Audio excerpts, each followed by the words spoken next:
This is a WDIO News Election Night Special, Vote 2018. For continuing coverage, join WDIO.com, the WDIO mobile app, Facebook Live, YouTube TV, and your connected TV. Good evening, I'm Renee Passal. And I'm Darren Danielson. We are glad to have you with us on this online Election Night Special. Now, since the August primaries, you've listened to what the candidates have had to say a lot. You've asked some of the tough questions. Also, you could cast that informed vote today. And tonight, we will dive deeper into these races as the night unfolds to shed more light onto the people that you've elected to be your voices in our municipal, state, and national offices. We've assembled a full team coverage for you throughout the night, so stay with us and hold on tight. And Amy Adamle will be joining us here in the studio as we track poll numbers coming in, and Bailey Warfield and Taylor Holt are standing by at the headquarters of two 8th Congressional District parties waiting to hear those results there. You've seen the ads on TV. The 8th District congressional race has been heated since the start, and our Amy Adamle joins us now. Amy, wow, this has been a political battle. It really has, Renee. Since even before the primaries, each of the three candidates have had clear ideas about who they're running against. And like many races, each one believes they're the best decision for Minnesota's 8th District.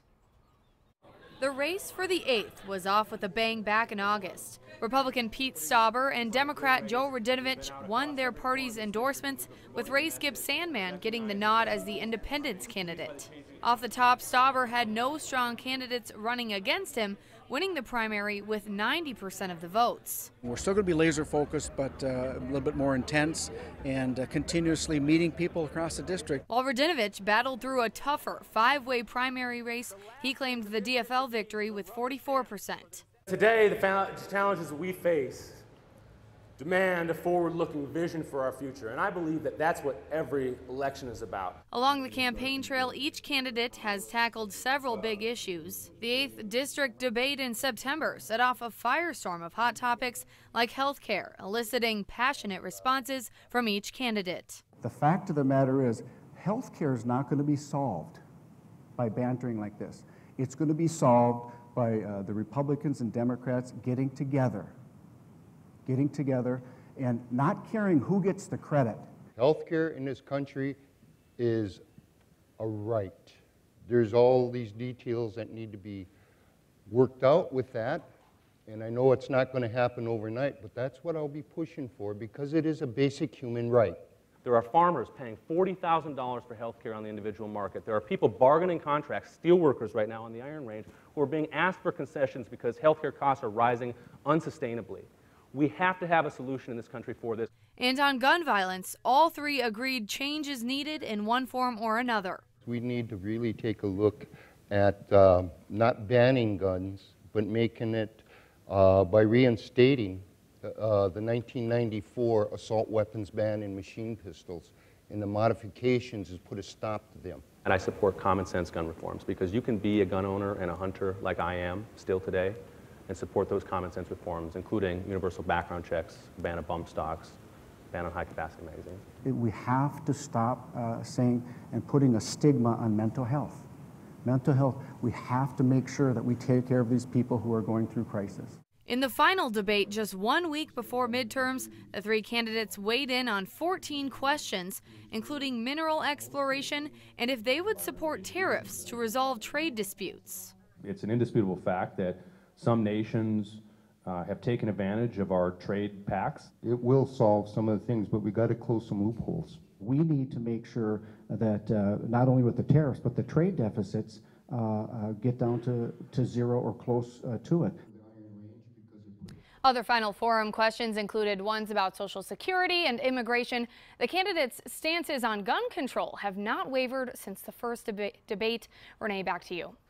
All right, thank you, Amy. Now let's head to Proctor, where our Bailey Warfield is standing by at Pete Stauber's headquarters. Bailey, how's the crowd so far? Ladies and gentlemen,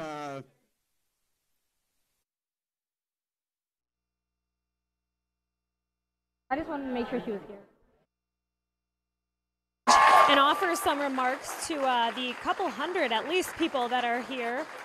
We saw Pete when he came in, and he took a few photos with his family, but he is not planning on coming back out until the race is called. So his family is taking the stage now, and Jody will offer a few remarks. That is his wife taking the stage now.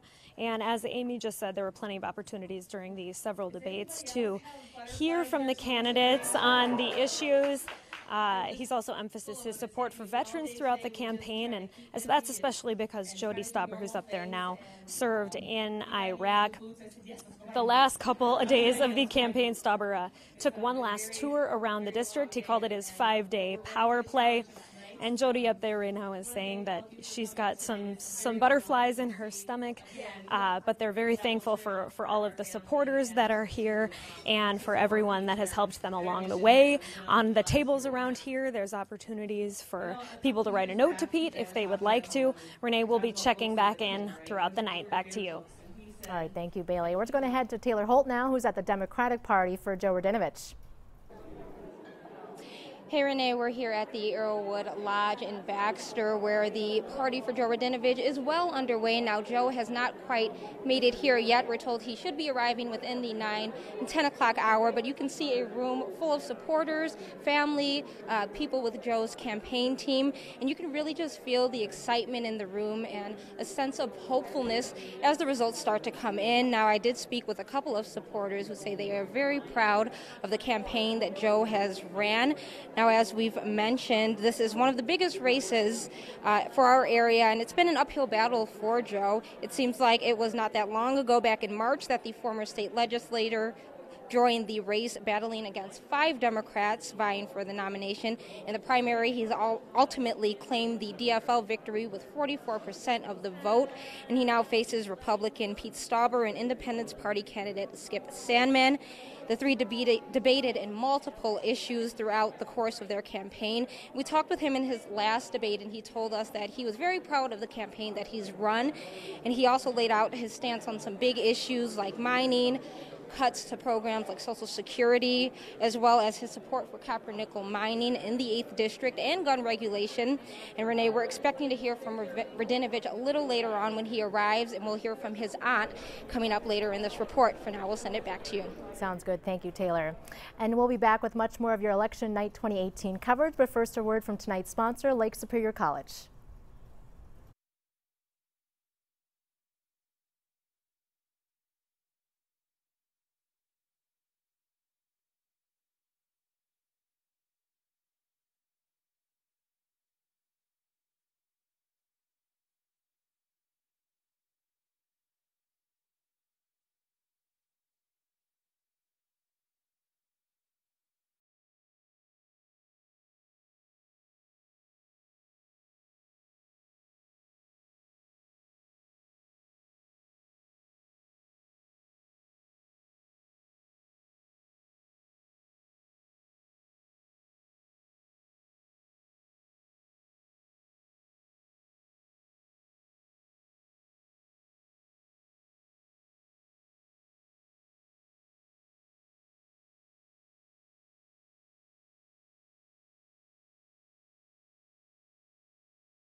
Live from the WDIO broadcast studios, this is an Election Night Special, Vote 2018. Welcome back. The votes have been cast, the polls now closed, and the political ads behind us, at least for a while. Welcome back to our WDIO News full team midterm election coverage. We are set up and ready to bring you the fastest and most comprehensive coverage of this critically important election. Hopefully by this time we're starting to see some results. We are hoping for that to be the case. Reporter Taylor Holt is in Baxter tonight, covering the latest from a very anticipatory candidate, Joe Radinovich, in the 8th District congressional race. Taylor, anything new to report there? That's right, Darren. We're here at the Arrowwood Lodge in Baxter, Minnesota. Now, Joe is not here yet. We're told he should be arriving pretty soon, but there's been a room full of supporters, family members, Joe's campaign team, people who are very proud of him. And one of those people is Joe's aunt, Susan Regan, who we have with us right now. So you and other family members traveled here from Crosby tonight. That's right, we did. Yep. Who do you have here with you? My whole family. There's 4 siblings, so 4 of Joe's, aunt and uncle. Yep. Yeah. And just talk about how important it was to be here tonight. We wouldn't have missed it for the world. We're so proud of Joe. We're so excited. He's ran such an exciting campaign, and we wouldn't have missed it for anything.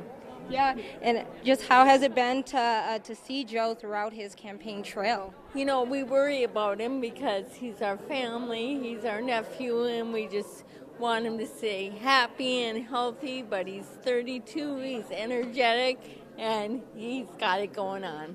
Great. Well, so glad to have you and everyone here tonight. Thanks so much for joining us. Darren, lots of excitement here tonight, and we'll hear from Joe later on in this report. Back to you. Thanks, Taylor. You can start to feel the anticipation and the anxiousness, can't you? Now, let's go to Baxter, Minnesota. We were in Baxter, Minnesota, rather. Let's go to Proctor now, where our reporter Bailey Warfield, she's been following the latest on the Republican side of this congressional candidate, Pete Stauber. What's going on there, Bailey? Yeah, Darren, we're all over the place, so I know it's hard to keep track of, but we are at the Blackwoods Event Center in Proctor tonight, where Pete Stauber's campaign is hoping to celebrate a win tonight. His wife, Jody Stauber, is up on the stage now. She has spent the last 5 minutes or so thanking their supporters and everyone that has been with them along the campaign. Right now, she's individually pointing out each of the kids and thanking them for what they have done and what they have sacrificed throughout the campaign so far. Pete Stauber's priest also opened it up with a prayer and said that he believes that congressional districts get the people that they deserve. So we've heard from a few people. Pete himself got here right around 6 tonight. He took some photos with his family, spent about an hour doing that. And then he headed back, and he's not planning on making another appearance until this race is called. We don't know yet when that will be, but I know all of the folks here are keeping a close eye on the results. Several of the TVs are tuned into some of the national outlets that are covering the midterm elections. One woman told me that she's feeling very confident that this race will be called quickly. She's been praying hard for him and thinks he has a very good chance of turning the 8th district red. Around the room on the tables there are cards for people to fill out, letters or notes or comments for Pete. And a fun flair was that they have some congressional cosmos for sale. There's always a little flair to some of these election night parties. Tonight it's a congressional cosmo. Maybe it'll make an appearance later in our election night special. Darren, back to you for now. All right, Bailey. Yeah, there's so many moving parts to this tonight, Renee. You know, one of the things that come to mind is the what seems to be a minimal impact of the Skip Sandman, but he actually, because he and Radinovich stand so close together on environmental issues, some of the political pundits I've been talking to say that he could actually split the vote a little bit tonight, and that might actually hurt Radinovich. That's one of the things that comes to mind right now for that race for me. Right, and it's kind of interesting there. We saw the interview with Joe's aunt, and then Pete's family was speaking, his wife was speaking. It is a family thing. I mean, your family runs with you, so much support behind these candidates, and you know, they do sacrifice a lot, and so do the families, you know, because this is a whole, it's a lifestyle change to try to go to Congress or to try to represent even smaller races. I mean, you become a public figure. Some people already have been, but it's kind of interesting to see how the families are just so behind their candidates. You know, that's kind of the story right now. So this is a WDIO News Election Night Special, Vote 2018. For continuing coverage, join WDIO.com, the WDIO mobile app, Facebook Live, YouTube TV, and your connected TV. And across the border, Wisconsin races, we haven't talked much about them yet, Renee, and they've had their share of controversy this campaign season. That's right, Darren. The 7th Congressional District is the current battleground for Republican Sean Duffy and Democrat Margaret Engebretson.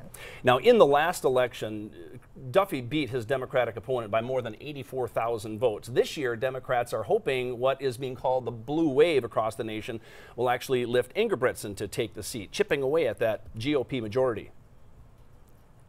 In Wisconsin's 7th Congressional District, Democrats are faced with the challenge of trying to unseat incumbent U.S. Congressman Sean Duffy. Duffy, the Republican representative, has been the face of the 7th District since elected to office in 2011. Duffy's challenger, Margaret Engebretson, a 24-year military veteran who says after the last presidential election, she was concerned with the direction of the country. We're having some difficult times in this nation.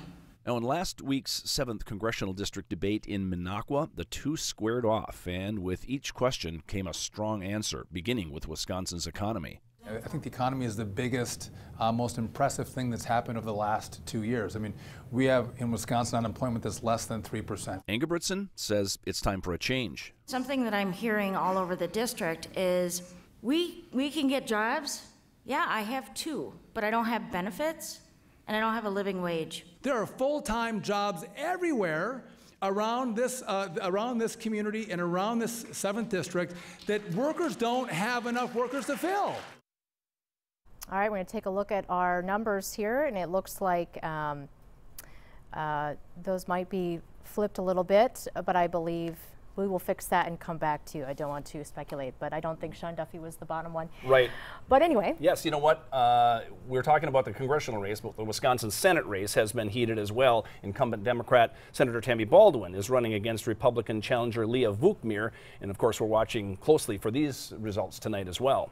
Now, Tammy Baldwin has served as senator since 2012. The other Wisconsin senator is Republican Ron Johnson, whose seat is not up for election this cycle. It said that no 2 U.S. senators from the state vote differently as often as Baldwin and Johnson do. Isn't that incredible? And for Vukmir and Baldwin, a couple of topics that have been key have been in their campaigns: health care, economy, taxes, and you can see, now this is only 2% of the vote coming in here, but Tammy Baldwin, the incumbent, with an early start, let's call it that, shall we? And I believe ABC did call Baldwin based on the early polls, so not like official results. Exit polls. Exit polls, Yep. That's what I mean, yes. Thank you for helping me out. Yep.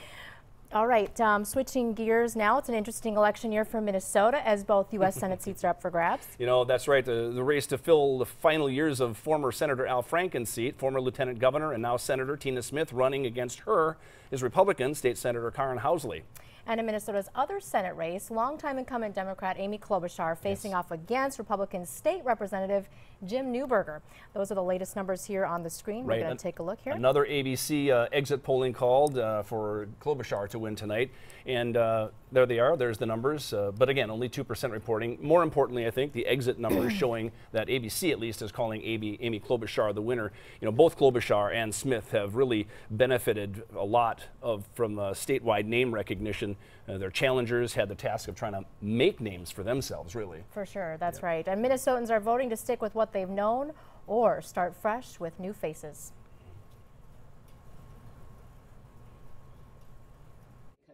Incumbent DFLer Amy Klobuchar is fighting for her 3rd term. Trying to unseat her is a 3-term incumbent himself, GOP State Representative Jim Newberger. I'm running for the U.S. Senate for one simple reason: so that you have a voice. It's time that someone was in the U.S. Senate to speak on your behalf. And I want you to know that I bring the values that I learned growing up in Minnesota with me to Washington. Minnesota values are about hard work, fair play, and getting things done. And we need more of that in Washington. Klobuchar has focused part of her attention on health care, specifically the fight against opioids. The Democrat introduced the Synthetic Abuse and Labeling of Toxic Substances Act, or SALTS. She says it will help law enforcement more easily prosecute the sale and distribution of synthetic substances. But sometimes what the dealers are doing is they're changing the chemical compound so that it can't be on the list. And it takes too long to be on the list. So it makes it easier to prosecute these cases when they change the ingredient in the drug. Newberger has been critical of the Health Care Reform Act, saying he believes Minnesotans deserve better. I support shutting down and redoing the Obamacare program, give you more choices and more options, and not let the government take away your health care. 2 women are battling for Al Franken's old seat in the male-dominated Senate. The special election pits the Democratic incumbent appointed to the vacancy, former Lieutenant Governor Tina Smith, against Republican State Senator Karen Housley. The winner will complete the final 2 years of Franken's term.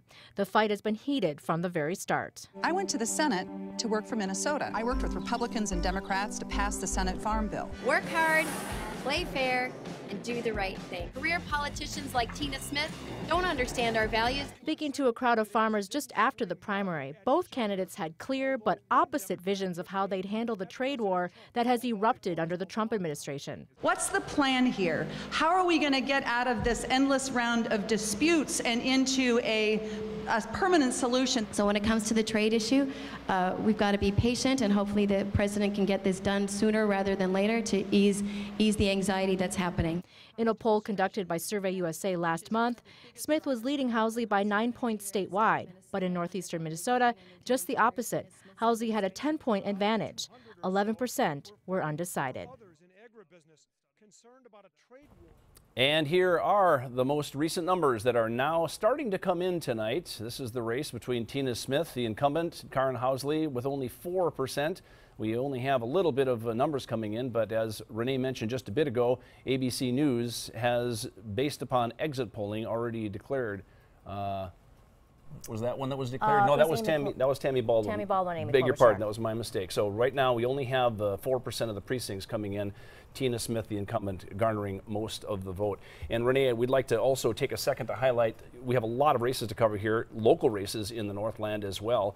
The Cloquet Mayor, we have that coming in tonight. We have mayor's races all over the place. Right. It's not just the big ones. I mean, obviously, people are really focused on the big ones, but you've got people who are going to lead people's cities, small towns, very important to people locally, because these are the people they see on the streets, see at council meetings. I mean, it's very important. And they're going to change the way, oftentimes, that their municipalities are oftentimes run. You know, whether it's a strong, mayor form of government or a weak mayor form of government. Full-time, part-time. These matter, right? For sure. Proctor's another one. They do have, yes. Right. And we have Hibbing, we have a Hibbing mayor? Yep, I'll be reading about that in a minute. Yep. Itasca County Sheriff is also one that we're covering tonight. That's been pretty contentious. Yes, that was a very contentious, still is a lot leading up to it. It wasn't just a contentious campaign prior to the campaign. You know, there was issues up there that they tried to work out. They've gotten through some of them, certainly not all of them, and so that's been weighing on a lot of the voters up in that part of the country as well. And now I'm going to take it away and talk a little bit about the Babbitt-Rayer. In the race for that, we have an incumbent facing a former mayor. Kind of interesting there. Current Mayor Andrea Zupancic was elected 4 years ago. She's been active in advocating for mining. She sat on the round table with President Trump when he was here in June. She said she enjoys working for and representing the citizens of Babbitt. Zupancic added she's able to balance her work with many out-of-town meetings, and she's excited to serve. Now, Glenn Anderson said he is running because some people asked him to, some of his friends and residents of Babbitt, because they don't think the current mayor has enough time with her business. The retired emergency room nurse is also on the council right now with two more years left of that term. In Chisholm, we have Mary Jo Raya, who wants to continue her leadership as mayor. She ran against Todd Skaya in 2014 and lost, but then he resigned and she was appointed mayor in his place. She had been the council president at the time. Now, her challenger is John Champa. Now, he served 2 terms as mayor in the past and said they brought the city back financially. Champa said at the request of many friends and residents, he made the decision to give this another run. He added he loves Chisholm and wants to get the city back on track and get citizens to believe in the council once again. And moving on to the mayor of Hibbing, incumbent Rick Cannata was elected in 2010. He said he's running for re-election because he believes in Hibbing and he wants to continue to move it forward and see it prosper. His day job is for the Laborers Union in Minnesota and North Dakota, and he advocates passionately for mining and construction jobs. Now, his challenger is Gary Oy, a financial advisor. Oy says he wants to build on the wonderful city of Hibbing, and if elected, he wouldn't take a salary or health care package.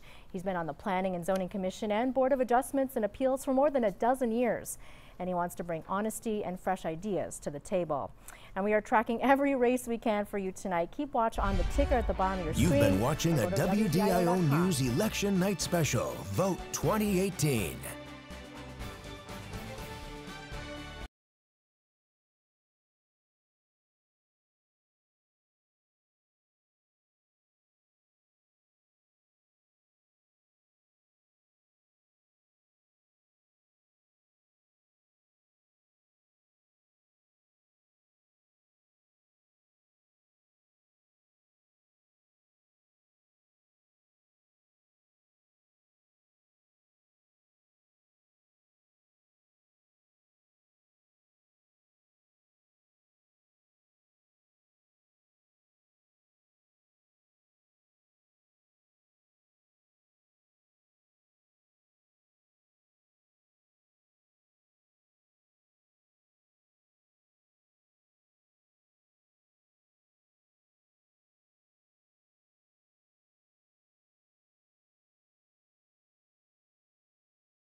Welcome back on this pretty intense election night. We're now going to check back with reporter Ryan Junty, who's down at the DFL headquarters in Duluth. How's it going now down there, Ryan? All right, we will go back to him shortly. He is at the DFL headquarters at the Zeitgeist Atrium, and as you know, Duluth has a pretty strong DFL following. A lot of people who represent our areas are DFL, and so it'll be interesting to see kind of how their turnout will be. And I think we're going to Ryan now. Bailey, we're going to Bailey over at Pete Stauber's campaign.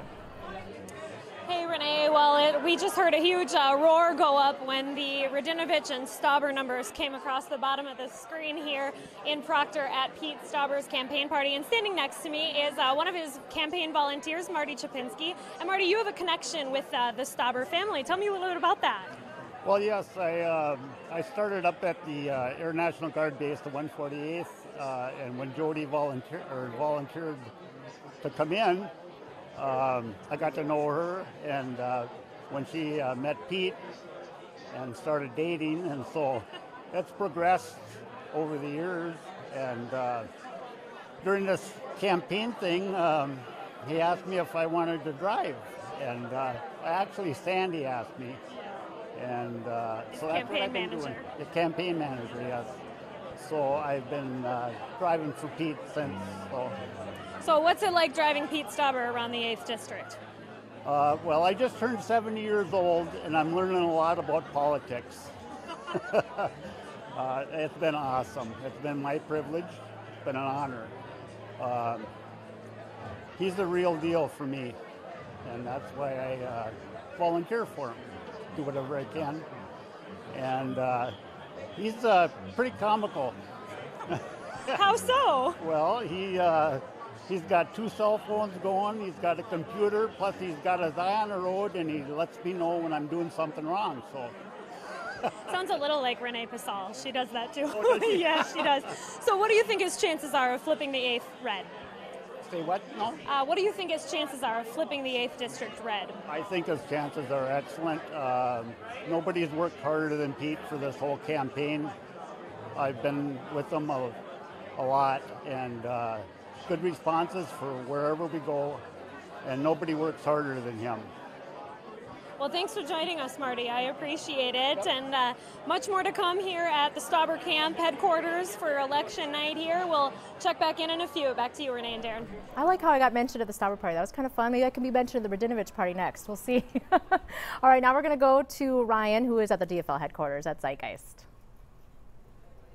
Yeah, Renee, I'm here at the Zeitgeist Atrium, and Minnesota DFL House of Representative candidates Jennifer Schultz and Liz Olson have also both arrived here, along with St. Louis County Commissioner candidate Frank Jewell. We have received the latest numbers from the polls thus far, and they show Schultz is leading Republican Dana Krivogorski in the House District 7A race. In the House District 7B race, Olson is leading Republican Caroline Burley. And in the St. Louis County Board race, 0% of votes thus far have been tallied. But I'm pleased now to be joined by Representative Liz Olson. Liz, thank you very much for joining us here. Thank you for being here. Absolutely. So as we mentioned, the polls show you have an early lead here. It is obviously early. How are you feeling thus far? I mean, I feel good. I've worked really hard, both in my time as a representative and over the campaign season. I've talked to a lot of voters door to door and shared about what I've been able to accomplish at the Capitol, and I'm hopeful for a good outcome here tonight. And if you are to be as fortunate to be elected, what can Minnesotans expect? Well, I believe in a Minnesota where everyone can thrive. So during my first 2 years at the Capitol, I really worked to build relationships to pass good legislation for our community. And I want to go back and build on that to continue the work I've done around elder care and the opioid epidemic and do more good things for Minnesotans. What do you kind of feel you can offer that your opponent, Caroline Burley, cannot? Well, I've been able to serve in the legislature for the last 2 years, and I've spent a good portion of my life here in Duluth really working to build a strong community, and I can take those relationships, continue to build on them, continue to build on what I learned in my first 2 years, and work to really champion good things that impact the people in my community. And then overall, why do you feel that you are the best candidate for this position? Well, I believe that, we do best when we do it together, and I've really run a campaign, and I've served my first 2 years in that spirit. I've really worked to bring new people to the table, voices that aren't often heard in the process to really, change our democracy for the better. And so I've been really working hard, and I want to continue to do that good work. As we mentioned, it is early, but how do you like your chances of being reelected here? I feel good. I've worked really hard, and I feel like that'll show tonight. Absolutely. Thank you very much for doing this, Liz. So much. Appreciate it. And the House has started to fill up here as supporters for both Olson, Schultz, and Jewell are here. Renee, obviously, it is early, but we will continue to update as the results come in. Back to you. All right, thank you so much. And now we're going to head over to Amy, who's at our interactive map, and she's going to show us some really cool things over there. Yes, thank you, Renee. Let's take a look at the races across the country, because not only are we watching races locally, there are races all over the country, and there are some local races that they're watching nationally. This is our interactive map. It's from ABC. These numbers are from 538, which is their polling information. This can also be found on WDIO.com. It is updating every 30 seconds, so we're really getting this information right as we go. So far, this is a look at the House map. And I believe it is 5 Republicans have lost their seats so far.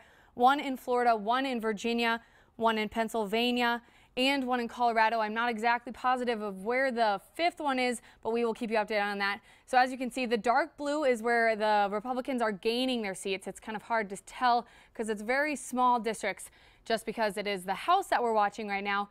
143 for the Republicans, 138 for the Democrats, 5 gained seats for Democrats. That means so far, Republicans have lost 5 seats. Now, this is a look at the House map. We'll be looking at the Senate map as well, and the governor's map, because there are 36 governor seats that are up, including all of the places we're watching: Minnesota, Wisconsin, and Michigan. So those are big races we're watching as well. And we'll keep you updated with this interactive map. But if you want to watch it as we're going along, keep up with us as we're watching, this can be found right on WDIO.com. You can switch between all the different options. So there's a lot to follow today. We're trying to keep up with it all. And that was really cool to see you over there. I mean, tomorrow you're going to have to give Taylor some heck. Be like, hey, I can do this. I can handle the chroma, I think. That was cool. It's not so easy, especially when they're so tiny over there. But we're keeping up with it. It is, and there's a lot of focus in the midterms on so many things. We've seen immigration reform really kind of take center stage now because of the talk about the caravan. So, I mean, a lot of things we're watching and immigration, healthcare. I know specifically in our region, healthcare has been a topic that really everyone has been watching, and what their opponent's stance is has really taken kind of their turn. They've been going back and forth really with their stances on healthcare. And for us as news people, it can be difficult to tell the healthcare story. I know you've done a lot of medical stories, and you have a really important one coming up this week. Why would of course, during election season. Right, but it's so personal, but it is really hard to kind of put into context. Pre-existing conditions. If you have one, you definitely understand what it is. Right. If you don't have one, you're kind of like, oh, I kind of get what they're talking about, I don't. So it can be a kind of a complicated thing to navigate. Definitely. There's always a lot of things that you want to research as you're heading to the polls and really not just go in blindly. It is kind of hard, but like you said, it's hard to follow exactly what they mean when they are on those ads that we see over and over again. I know we're all pretty glad that those will hopefully be ending soon after today. Lots of results coming in as well that could affect those topics. Right, and another, of course, important race, a couple more important races we haven't talked too much about are the governor races for both Minnesota and Wisconsin. Wisconsin has an incumbent. Scott Walker is fighting to keep his seat. And in Minnesota, we're going to have a brand new governor because Governor Dayton is retiring. Definitely. Taking a look at these numbers, Tim Walz, it looks like he's leading by 65%. Jeff Johnson, the Republican, with 31%. Only 15% of precincts reporting. So still a lot of numbers to come in. I know Jeff Johnson, this is his second time running. Tim Walz, obviously his first time, but he's pretty well known in Minnesota, I believe, for his previous action in government. Right. I mean, he's a congressman, and he definitely has a bigger name recognition. And Jeff Johnson, yes, I know he's run several times, and he beat Tim Pawlenty in the primary. So that was a surprise, but it doesn't look like things are going his way tonight. Right, that was huge, and I know I believe they're all down in the cities where their public parties are, where KSTP is there, and watching those closely to see the reaction from those. So I know later on we'll get as much reaction from the people at those parties as well. Lots to be watching still. And this is the Wisconsin governor race. Tony Evers, it looks like he's up 50%. I know this one, at first it didn't seem that it was going to be that close, and then as it got a little bit closer, it was really coming down to the wire. They weren't exactly sure which way this could go. And Scott Walker, obviously the incumbent, he has been the governor for a few years now. He was reelected as well, I believe, and faced the recall. Right, the recall. That was a huge thing, and I think it was so rare for a governor to win a recall. And so this will be a huge race. We're watching 31% of precincts are reporting Tony Evers with 50%, Scott Walker with 48%. All the rest of those names up there, only 1%. Yeah. We don't see those as much when it's a huge race like this. You know, there was some discussion in the newsroom about Evers, because he's not as well known in our area, I don't think. But he did stop here. But we were laughing because we're like, is it Evers? Is it Evers? I mean, it took us a little bit. We had to do our homework to make sure we would say it right. So it looks like we will definitely be hearing his name a lot tonight, as it's a very neck-and-neck race with Scott Walker. Right. Taking a look back at those Minnesota Senate numbers, it is projecting that Amy Klobuchar, the incumbent, will be winning pretty heavily there. Only 15% precincts reporting right now, but she has a pretty big lead at 71%.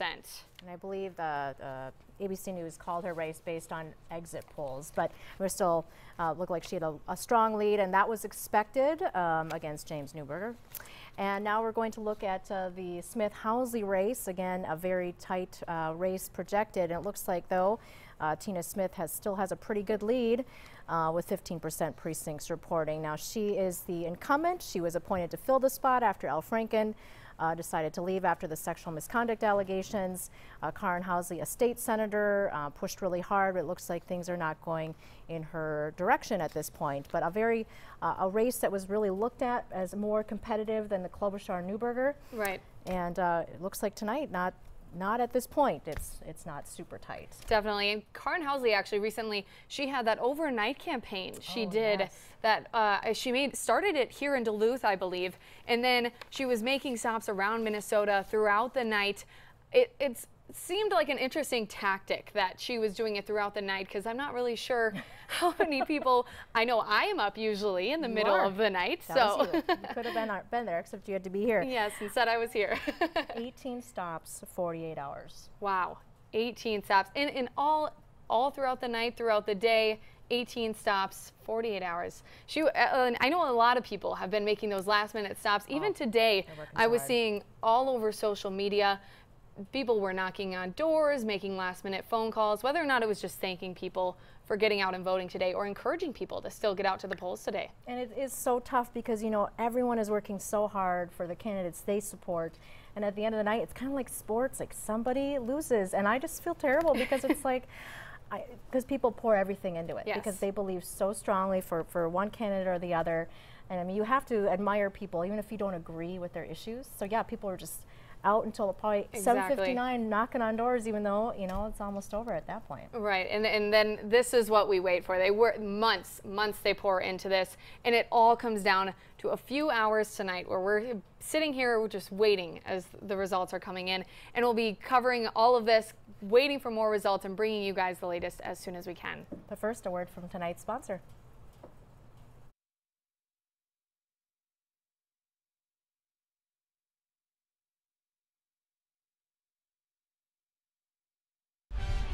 You've been watching an election night special on WDIO Digital. Vote 2018. Election night coverage on WDIO Digital is brought to you by Lake Superior College.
Live from the WDIO broadcast studios, this is an election night special, Vote 2018.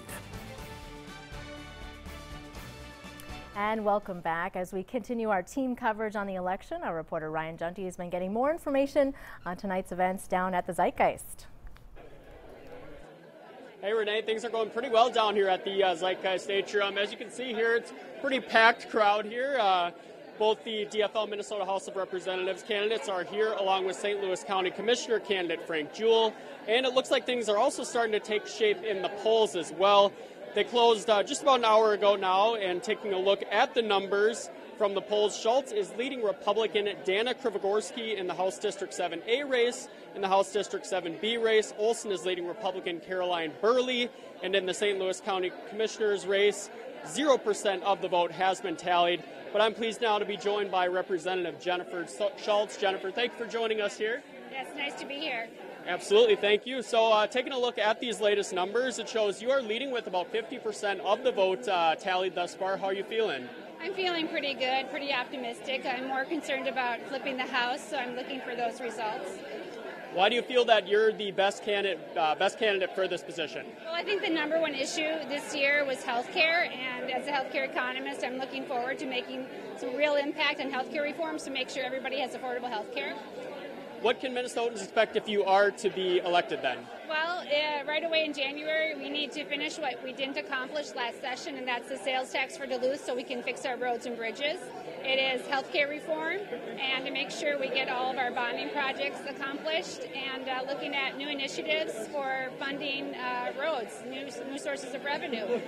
Infrastructure is really important, and making sure that we have a strong, healthy economy going into the future. Thank you very much, Jennifer, for doing this, and good luck tonight then. So that's all we have for right now from the Zeitgeist Atrium, but we'll continue to update as the results come in. Back to you for now. Looks very crowded down there. And coming up next in our election coverage, we'll take a look at both Minnesota and Wisconsin governor races. But first to the somewhat controversial Minnesota Attorney General race, where DFLer Keith Ellison is facing off against Doug Wardlow. This and more right after this quick break. Stay tuned.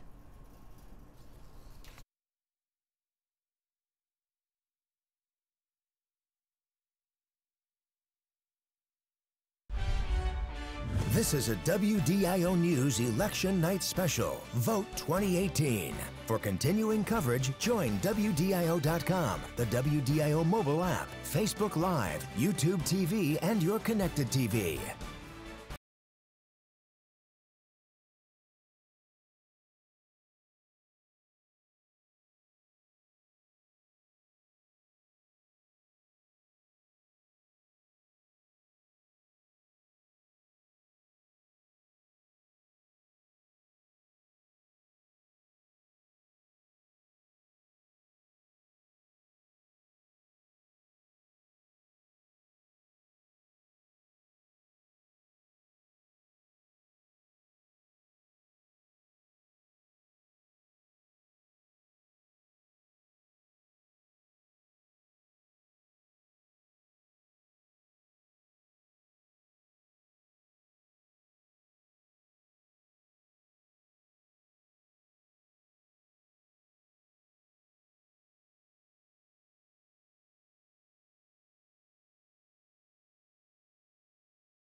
This is a WDIO News Election Night Special, Vote 2018.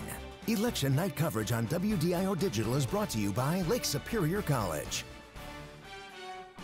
All right, well, the race for Minnesota's Attorney General has been somewhat controversial. It definitely has. The race is between DFL candidate Keith Ellison and Republican Doug Wardlow, and some allegations that came out recently against Ellison for sexual abuse were the reasons for this heated race. The allegations have really put this into the spotlight. Now, there was a poll that we're looking at. It's from Survey the USA poll for this Minnesota Attorney General race. It was conducted between October 39th and the 29th, excuse me, and 31st. That'd be funny if there was a 39th, right? If only there was a 39th. Way past that in November. 1,000 Minnesota adults were interviewed for this poll. 600 had already voted. That's a lot. That is, yeah. And I think for a Minnesota Attorney General race to have this much really attention on it is kind of rare, but it really had to do with everything leading up to it, really. Oh, for sure. And then there was like the divorce proceedings where they can be made public, and it was just kind of something that you shook your head because it was kind of awkward and uncomfortable for everybody.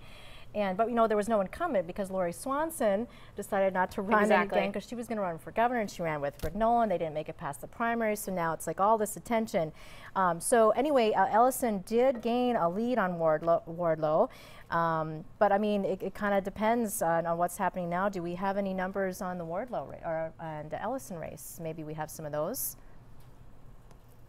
There they are. Okay, we have 20% of precincts reporting Keith Ellison with a bigger lead than the poll even said that he would have. 57% for Keith Ellison, Doug Wardlow with 38%, Noah Johnson with 5%. Of course, 20% of precincts reporting, so we'll still wait to call any race with that low of numbers reporting. And it's kind of interesting. It says in the survey that Wardlow had the most votes here in the Northland in northeast Minnesota, and Ellison had more female supporters compared to Wardlow. But it's still probably early to call, but it looks like Keith Ellison, who is a congressman, has a substantial lead there. Right, yeah, heading to the Minnesota governor race. Obviously, we're keeping an eye on this, and it's one of 36 governor races across the U.S.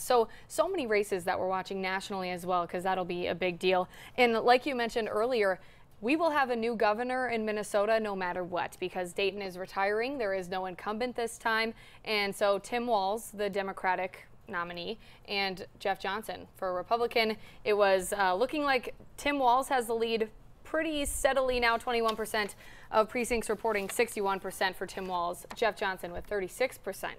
And you know, Jeff's running mate is Donna Bergstrom. She's from Duluth, and she is a Republican who's run for different races here. You know, and it's interesting that we had another Duluth connection. It doesn't look like it's going to happen for them tonight, but I know they loved campaigning. They said they loved coming out as a grassroots kind of thing and just talking to people all the time and meeting them. And again, they surprised everybody when they came out over Tim Pawlenty, who had the big name and all the money, and then they came out here, and he was the Hennepin County Commissioner. She's a veteran and a mom, and just, you know, it would have been kind of cool to have another Duluth Lieutenant Governor, because we had one with Yvonne Pretner-Stolen. But, you know, it doesn't look like that's going to happen. But Peggy Flanagan has some ties, you know, especially with the Native American communities, so that's kind of cool. And it was the first time that both, no matter what, we will have a lieutenant governor with Native American ties, because Donna Bergstrom also had Native American ties. So either way, this race will be history-making for our lieutenant governor. And hopefully it shows people, if they think they can't get into the race. I mean, I know we've seen Ray Skip Salmon go out there several times, but hopefully, you know, people from different communities who maybe thought this couldn't happen before will look and say, hey, I too could be Lieutenant Governor of Minnesota, or be governor, or whatever you want to be, especially people from communities who aren't as represented. Exactly, yeah. One of the things also that we've been watching this election season is the number of women running for office. This year has been record-breaking for women candidates, and we were talking about it this morning on Good Morning Northland, just how that was also encouraging women to get out and vote. They've been saying that 2018 is the year of the woman, and it wasn't just because of how many women were running, it was because of the activism that was being seen in the community as well. For sure. And now we want to highlight some of the governor race in Wisconsin, where Scott Walker is fighting to keep his spot against Tony Evers. And again, with 31% of the precincts reporting, it looks like Evers has the lead. And, you know, Scott Walker has been in there and, you know, beat the recall, passed some really controversial legislation about unions. But Tony Evers has been really campaigning hard, and apparently a poll says that he has been found to be more likable in general. I have not gotten to meet him yet. I have not either, no. But maybe someday, I mean, depending on how the results are here. I think, yeah, I think if we see Tony Evers win this election, we'll be seeing a lot more of him in Superior. We saw Scott Walker a couple times make the stops in Superior this campaign. Tony Evers did as well, but I think definitely be seeing more of him in the Northland area. Tony Evers, he education has been one of his big topics that he's been talking about for his campaign, as well as health care. But for education, he really wants to invest in early childhood education, child care, and increase funding for public schools. Also increasing investments in both our technical schools, and the University of Wisconsin system. As far as Scott Walker goes, he said he wants to focus on what he's already done, which is historic investment in schools. This is all from his website, scottwalker.com, and finding ways for students to get a head start on higher education credits or technical colleges. So I think education has been a topic in a lot of races as well, because it's a local issue that we've been talking about too, the Duluth school referendum. Sure. That'll be interesting to see what happens tonight. We'll be watching that closely and be bringing you numbers on that as we come in. I know that'll take a little bit more local races. It's harder to really see this early. And you know, there were kids out on the corners of some of the busier streets, Superior Street, Glenwood, really rallying for the school levy. Yes. They really want yes, yes, yes, but some believe, like there was an endorsement from or an editorial from the Duluth News Tribune saying, you know, we don't think the school board or the schools deserve more money. And, you know, some of the people were really kind of offended by that. They're like, hey, you know, we have been fiscally responsible. We can do the right thing with the schools. Well, it's up to the voters tonight if we maintain the funding, if we increase it. And I guess I just, you know, I wouldn't be surprised if all three don't pass. It seems like a hard sell right now. But you never know, the voters, maybe they saw those kids on the corner and thought, let's do this, Duluth. You know? Definitely. So I've got a son in the Duluth School District, and you know, it's not the kids' responsibility at all to manage the district. It is the adults. So it's like, don't punish the kids with your vote. Right. That's, you know, and we're not supposed to have opinions, but I mean, I'm just stating the facts. Like, the kids really don't know. I took Weston to vote today. And he's kind of like... And he asked you, didn't he? He said, what is voting? Right, and I tried to explain to him. I don't think I did a very good job. I mean, I've been focused so much on the election, I didn't think to explain it to a 5-year-old, but maybe that is the best way to look at it. It's like, no, we're electing people who are going to be our leaders and make important decisions for us. Right. And so that's something that I'm sure all of Duluth is watching tonight. And we had 36 to 40 precincts who are voting on that, some of the outlying districts. A lot of local mayor races, but we'll keep an eye on all of that for everybody. Right, heading back to a state race for Wisconsin, we're going to go to Tammy Baldwin, who is actually giving her acceptance speech right now.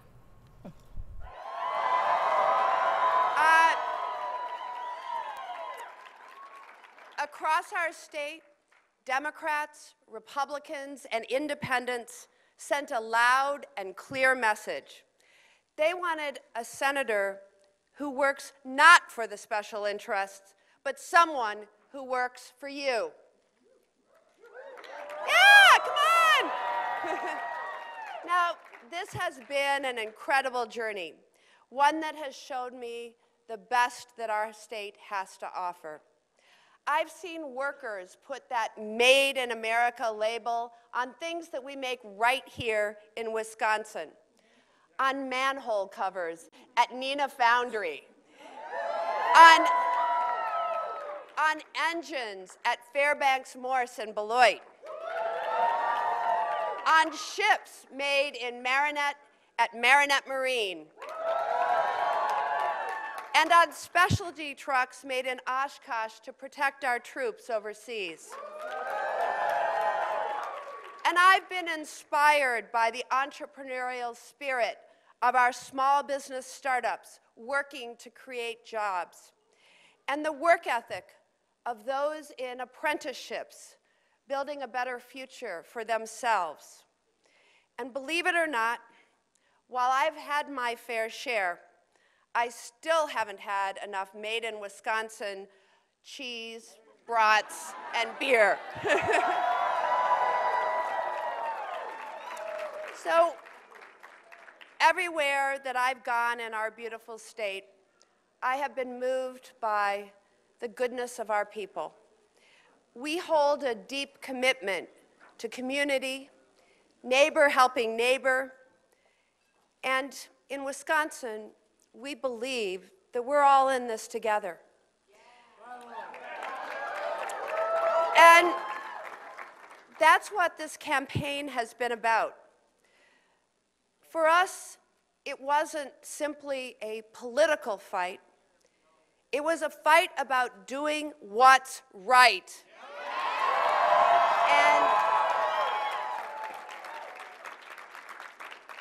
And for me, it's always been about doing right by Wisconsin. Doing right by the people with pre-existing health conditions who need a champion to protect their health care and stand up to the special interests who would take it away.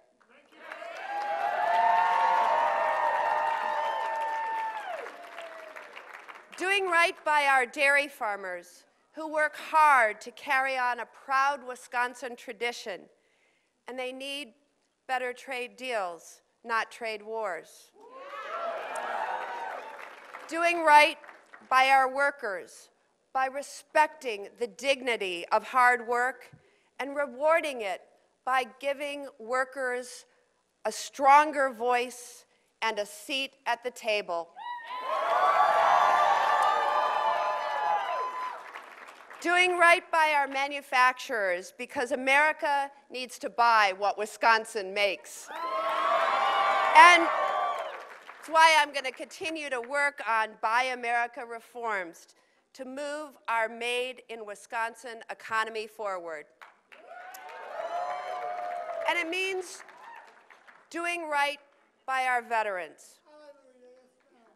Like my friend, thank you for your service, and my friend Gary Wetzel, who selflessly served. Thank you. And it means doing right by our veterans' families, like the Simkoskis, who turned their own tragedy into hope for others. Back here in Minnesota, we're going to go to Taylor Holt, who's in Baxter with 8th District congressional candidate Joe Radinovich. That's right, Renee. It's been a night full of excitement here. The room has been filled with cheers and chants and people very hopeful for tonight's results.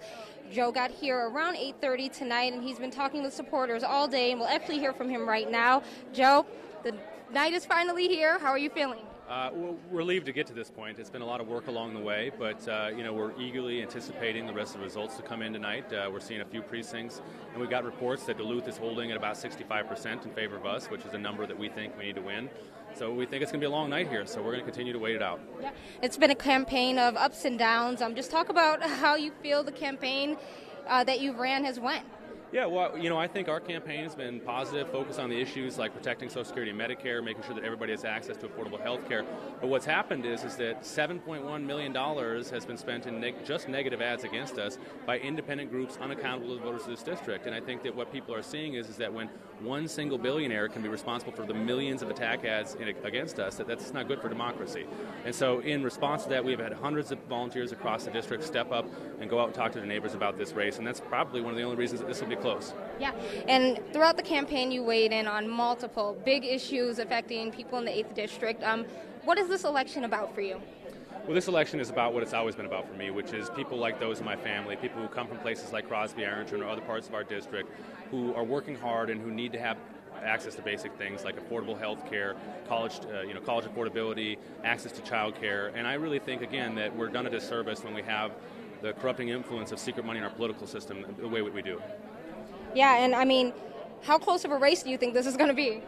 Well, history says that it's going to be a pretty close one, and I think that, based on the precincts that we've seen reporting and the ones that we know haven't reported yet, we expect it'll be close again. But, we've been outspent about 4.5 or 3.5 times to 4 times, and that's tough to overcome. But the only reason that we've been able to do that and make this race as close as we possibly can and potentially have given us a shot to win it is because people like this have stepped up and gone and done the work of talking to their neighbors. Yeah, and along with supporters, you have family who are supporters as well. We talked with your aunt a little earlier. How is it just to have them along with you here on this campaign trail? Well, I couldn't do anything in life if it weren't for my family, and that's been one of the lessons I've learned. We're very tight-knit, and it was a family effort. Not everybody goes and knocks doors. My aunt does that. She loves it. But my dad, he goes, puts up signs. They provide food for, the volunteers. They do all sorts of things, and it's it's just very humbling and very inspiring to see so many people who care so much about this. Yeah, and the polls are closed, but any message you just want to send out to voters? Yeah, it looks like turnout is high, and I think that's a good thing for our democracy, and I think that we need to continue to make sure that we're, focusing on the issues that are solutions for the problems working people are facing. Well, thanks so much for joining us.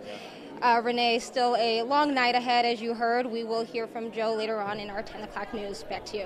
All right, thank you, Taylor. And she was in Baxter. Now we're going to head to Bailey Stauber, who's still in Proctor at the Pete Stauber headquarters.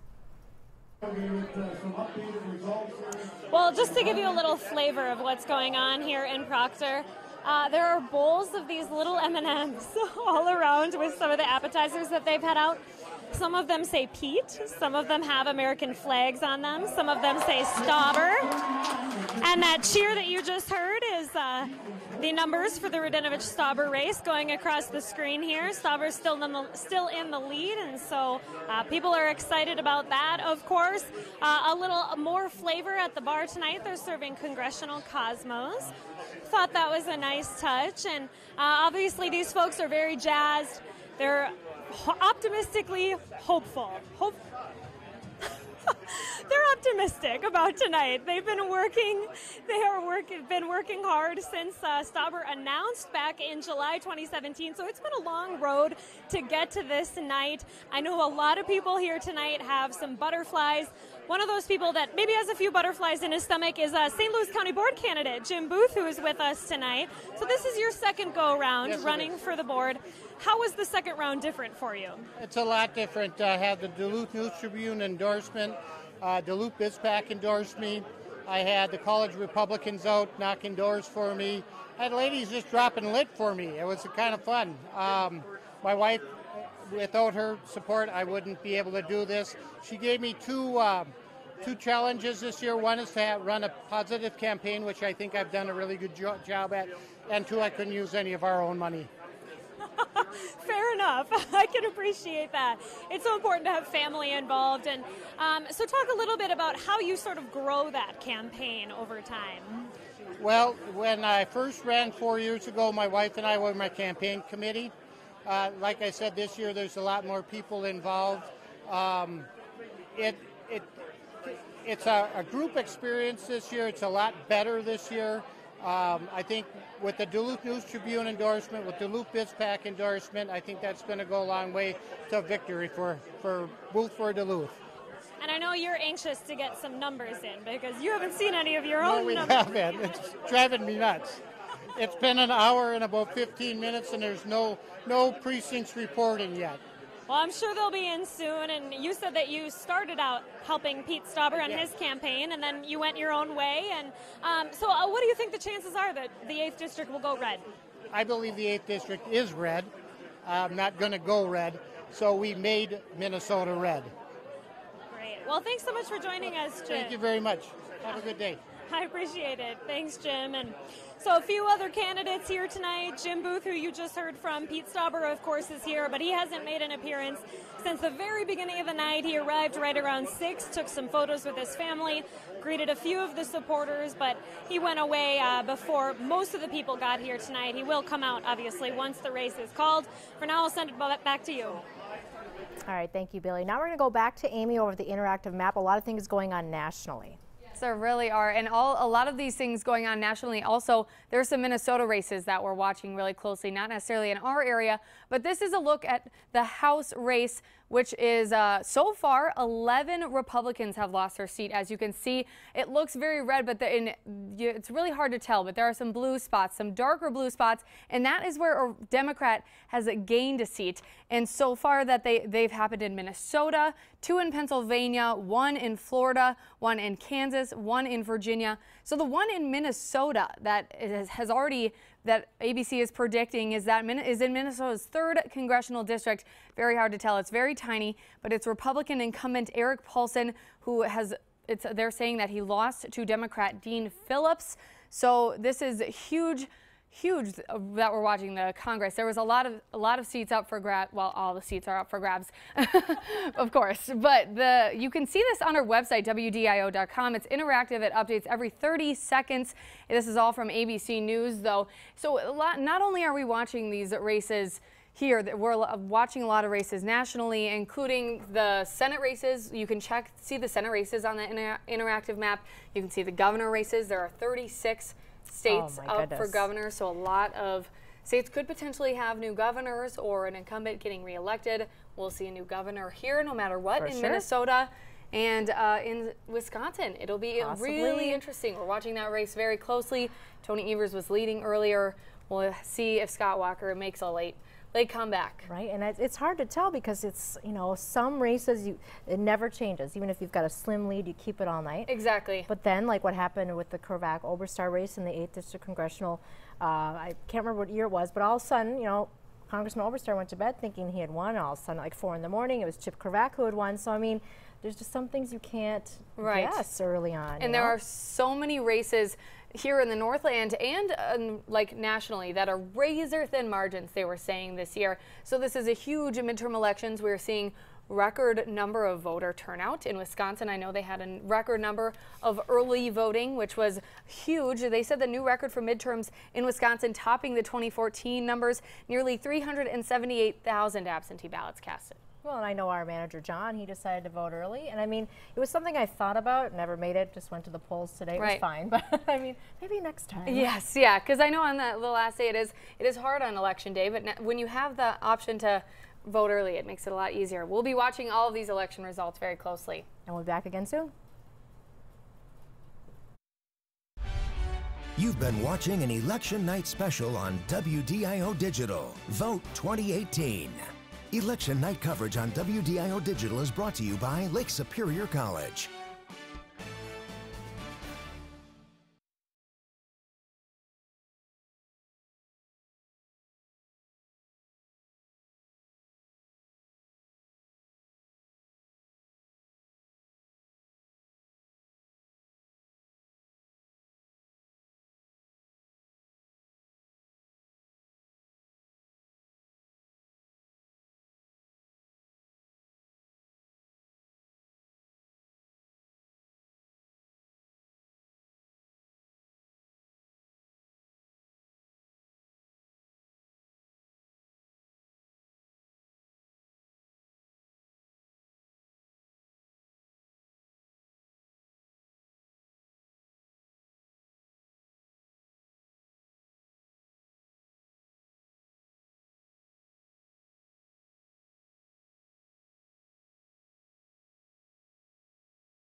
Live from the WDIO broadcast studios, this is an election night special, Vote 2018.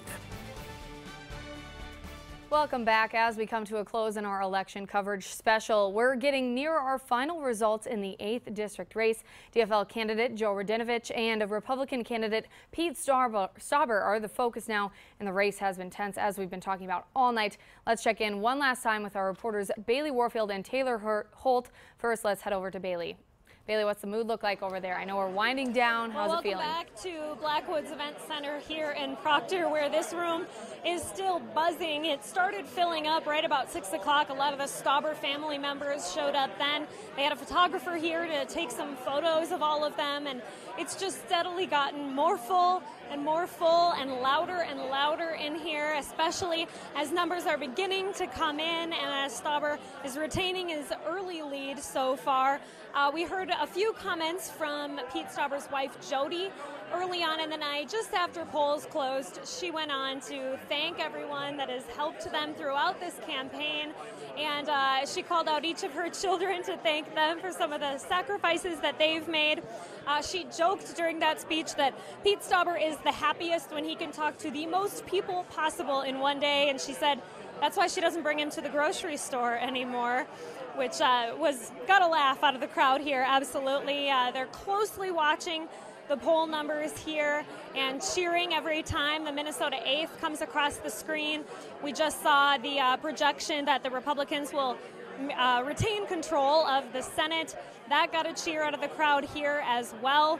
So definitely a buzz here in Proctor, and hoping for good news as the night goes on. We'll certainly keep checking in and bring you.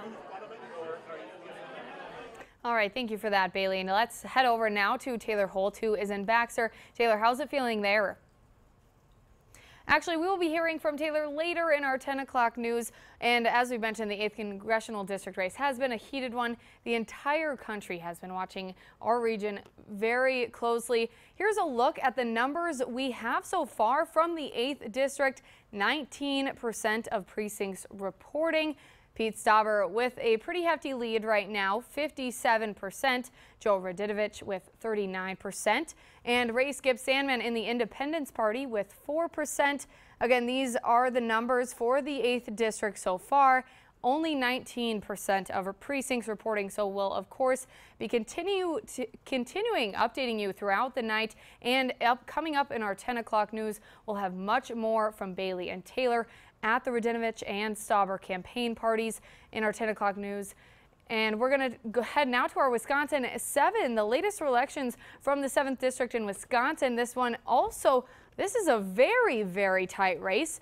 Only 3% of precincts reporting though right now, so this really, really could change a lot. Sean Duffy, of course, the incumbent here. He is the Republican. Margaret Ingebretson, she is the Democratic nominee. They both are at 49% and really only 12 votes in between them, but again, 3% of precincts reporting, so many more numbers to come out of the Wisconsin 7th District. We'll be watching this race as well closely. Both of these candidates made a lot of stops in the Superior as they were campaigning for this, so we'll have plenty more election results and reactions as we continue tonight. It's still more to come, of course, more precincts reporting. Thank you so much. We're gonna head to Renee now. So, Amy, it's kind of been interesting to see how mining has played into this, and a lot of our candidates, say they stand with our traditional iron mining, but the new type of mining, the copper nickel, has been a little more contentious with, Tim Walz saying, I really want stringent regulations to be followed, so not super on board yet, but kind of questioning if the process is going to work out. Right. Jeff Johnson was like, yep, let's do this. Some of the other races like that too. At first, Joe Radidovich was kind of like, I'm not sure. And then he was like, I support the copper nickel mining. And then Pete Stauber, again, I'm 100% behind it. So it's kind of been a big thing for us to follow. And I've been just trying to follow some of that mining things. And we'll have to see how it goes with the results. Right, we'll have plenty of more coverage coming up in our 10 o'clock news. So please stay tuned for all those results and reaction. This is a WDIO News Election Night Special, Vote 2018. For continuing coverage, join WDIO.com, the WDIO mobile app, Facebook Live, YouTube TV, and your connected TV.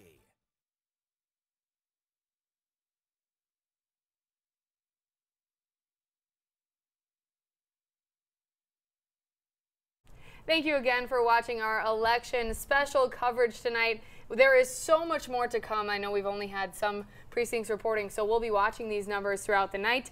Again, Darren Danielson, and you'll be back in the 10 o'clock news to bring everyone the latest election results and reaction. Now, are you going to be able to go to sleep tonight and go to bed? I'm going to do my best. I think it helps that I know a little bit about what I'll be telling you guys again tomorrow on Good Morning Northland. So if people are going to bed now, we'll have the latest results on GMN, and I will be here with you for that. Yes, you will. And there's so many important races we're following. Some of the races have been called. Senator Amy Klobuchar in Minnesota, Senator Tammy Baldwin in Wisconsin. I don't believe they've called the Smith-Housley race. We'll just have to keep an eye on that. But we are so busy. We're trying to get everything for you. I know the network is working hard, and we will have definitely a lot more at 10 o'clock.